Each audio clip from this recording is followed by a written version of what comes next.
भिजो है बदनए पिया करहूँ फिकर तनियो तोरे हक धनए पिया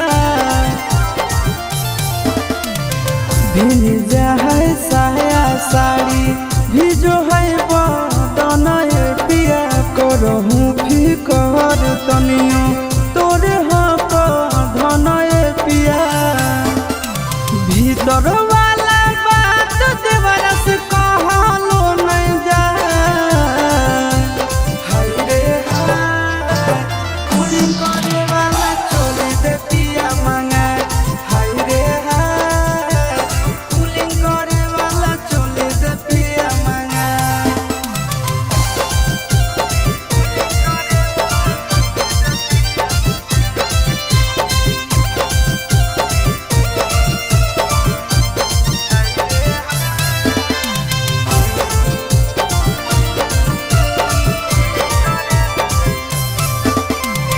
नहीं हो घर में पंखा कूलर नहीं हो पिया ऐसी होया हो चढ़ली जवनिया में गर्मी लागे बेसी हो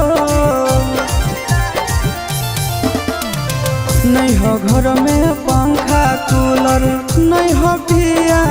ऐसी होया हो चढ़ली जवनिया में गर्मी लागे बेसी हो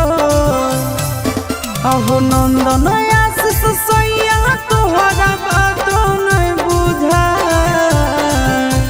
हाय रे हाय कुली करे वाला चोले दे पिया मांगा हाय रे हाय कुली करे वाला चोले दे पिया मांगा दीजिए जी।